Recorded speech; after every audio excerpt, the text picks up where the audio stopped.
Shalom Bacha, que Hachem vous protège, vous donne la santé et la joie. Je voudrais simplement souhaiter que les routes de Rabbi Shimon Bar Yochai soient avec vous tous, Keneratson. Vous savez que la Hilula de Rabbi Shimon Bar Yochai, qui se passe dans le monde entier, elle a pour but de se renforcer dans l'Emouna en Akadosh Baruch Hu.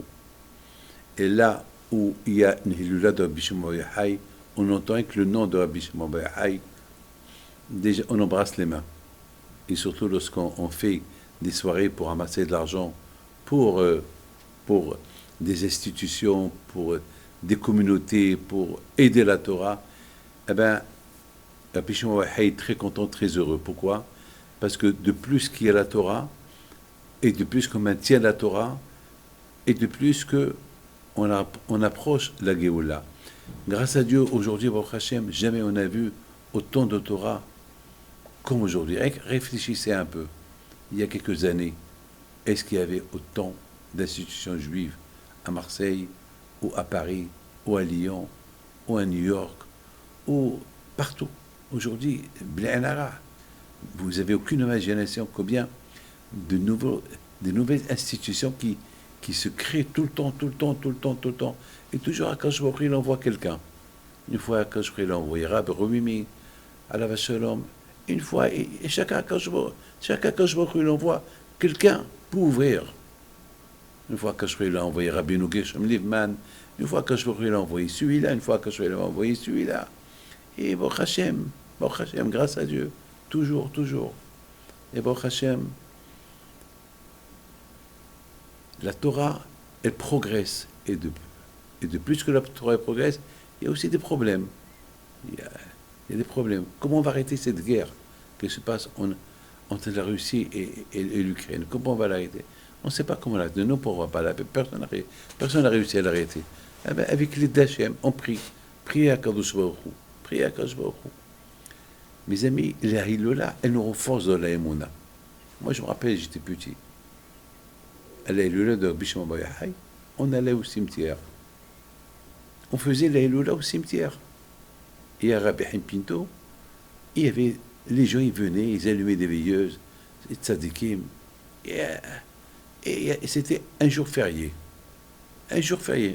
Moi aussi, je faisais ma propre Hilola. J'étais jeune, et je me rappelle, je prenais une tombe, je choisissais une tombe, et j'allais là-bas, et je vendais les bougies aux gens. Et je leur disais, cette tombe, c'est un grand tzaddik qui est enterré là. J'étais jeune, je voulais rigoler. Donc pour vous dire, à Botaï, c'est le jour de la Hilola de Rabbi Shimon Bar Yochai, c'est un jour de business. Et la Torah, elle s'appelle business. Ki lakachtov natati lachem. La Torah, elle s'appelle Esek. La première question qu'on pose à la personne après 120 ans, Hem asakta batorah. Et je fais de la Torah business. Vous savez, les Moussa, ils expliquent comme que dans le business, vous rentrez dans un supermarché, et là-bas, tout est en ordre. Les rayons de la viande, les rayons du beurre, les rayons de... C'est pas tout mélangé. Les vêtements à leur place, chaque chose à sa place. La Torah, il y a beaucoup. Dans la Torah, il y a la Torah orale, il y a la Torah écrite, il y a le Zohar, il y a le Humash, il y a Vaikra, il y a le Mishnayot, il y a la Gemara, il y a Talmud, il y a Babli, il y a Sifre. Il faut avoir de la place pour chaque chose. Vous savez qu'est-ce qu'il dit, Rabbi Shimon Bar Yochai? Il dit, si le juif, il sait combien Akadosh Baruch Hu, il nous aime, et combien Akadosh Baruch Hu, il veut notre bien, eh bien nous, dans la rue, on va chanter, danser, rien que de savoir que Hachem, il nous aime. Mais malheureusement, on est loin de cette idée-là. On est loin. Je voudrais vous raconter une belle histoire que j'ai lue. Une fois, il y a une femme qui vient chez Rabbi Eliashiv et lui dit, Rabbi, mon mari, il est gravement malade et ils nous ont pas donné de chance. Ils ont dit qu'il va mourir. Alors j'ai dit, peut-être on va aller en Amérique, peut-être là-bas, on va essayer un traitement. Et Alav Shalom, Rabbi Eliashiv lui a dit, pourquoi aller en Amérique s'il n'y a pas de chance? Ça y est, c'est pas la peine. C'est pas la peine d'aller là-bas. Pourquoi dépenser d'argent? Alors la famille lui dit, Alors, dans quelques années, si mes enfants et mes petits-enfants, ils vont me dire, mais pourquoi tu n'as pas été en Amérique? Peut-être il y avait une chance. Alors que je vais leur dire que vous m'avez dit qu'il n'y a pas de chance. Alors Rav Eliashiv, il lui dit, tu sais quoi? Va en Amérique.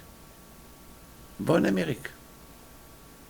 Alors, Maran Rab Chaim Kanipski alav shalom, il a dit quelque chose de merveilleux. Il a dit, pourquoi Rav Eliashiv il a changé d'avis? Au départ, il lui a dit, ne va pas. Et après, il a changé d'avis, il a dit, prends-le. Il a dit, parce que Rav Eliashiv, il a vu que cette femme, elle a la émouna.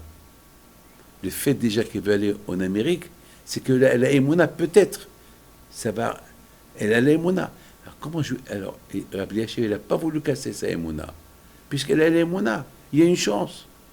Alors, pourquoi je lui casse la émouna? Effectivement, ça a réussi. Mes amis, vous voyez qu'avec la émouna du tzaddik, on réussit. Qu'Hachem vous protège, vous donne la santé, bracha, betzlaha, briout, kénération, bonne réussite.